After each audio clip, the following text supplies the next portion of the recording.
I will comment this code.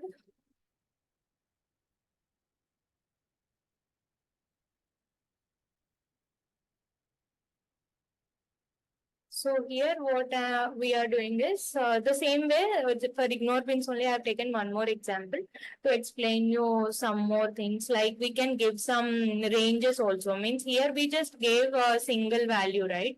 But if it is we have the option of giving the multiple values also through range. Means if I give ignore bins b is equal to 6 down to dollar, it means dollar means it means that the last element. Means for example, this address is of 3 down to 0, right? So it means 4 bit, right? So 2 power 4 16. So the 0 to 15. So it will be considering like 6 to 15 are ignore bins. Only 0 to 5 will be considered as a normal bins. So that's why. And you can also give some range also, like 6 down to 10, like that also. First, let us run this and observe, and then we will make any changes if anyone has some questions.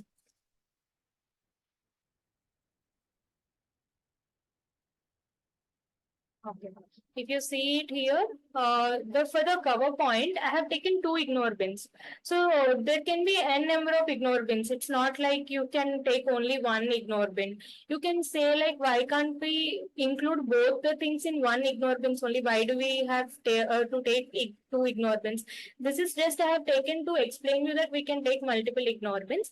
But there will be some cases, right? Means usually what people do is in ignore bins, we will have different things, right? Like here we have only one address, but usually in industry perspective, you will have different variables. For all those things, you can write the ignore bins.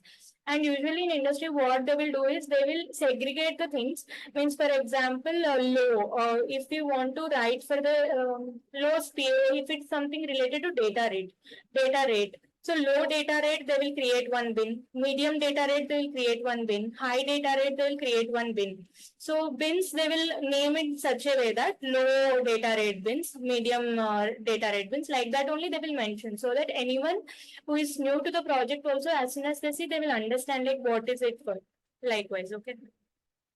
So here we can see that auto of 0, 1, 2, and 3. So only the 4 bins are getting created, right? Because okay. So because in the first ignore bin, the 4 and 5 are also getting covered, right? So for these two also the bin won't create it. For this also the cumulative coverage we are getting it, right? So it will consider both the ignore bins and give you the cumulative report. So that's why we are getting this way. And here the 0 is not getting covered. I am here randomizing it, right? So if I increase the randomization, maybe this might get covered. Okay, and then ignore bins. Now we have something like A and B, right? We have created 2 ignore bins. So those 2 ignore bins it is showing, and how many times it got hit, it is telling that 2 times it got hit in this range. Means between 4 and 5, 2 bins got hit, and between 6 to 15, 4 bins got hit. So this is how you will analyze the coverage report. So based on that, if you want to increase the coverage, it will, as these things are declared in ignore bins, it will not impact the coverage calculation. That's why it is 75% now. And let us try with some values like this, 6 down to 10. Instead of dollar, we can even give some value ranges.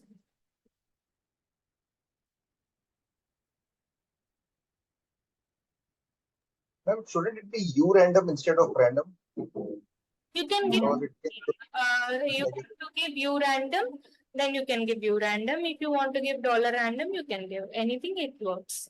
You can even give like this, U random. Range also you can give actually. Like this, you can provide from 3 to 7. So it means this address will be randomized only within this range. That Right. also work. If anyone doesn't know it, you can note it down.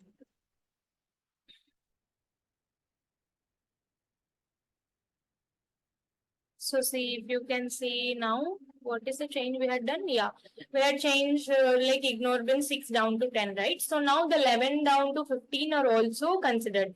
So if you see, it is already reflecting in the coverage report, 11, 12, 13, 14, 15, right? So this is about the ignore bins. So if everyone is okay, I will move to the next part, the other bin.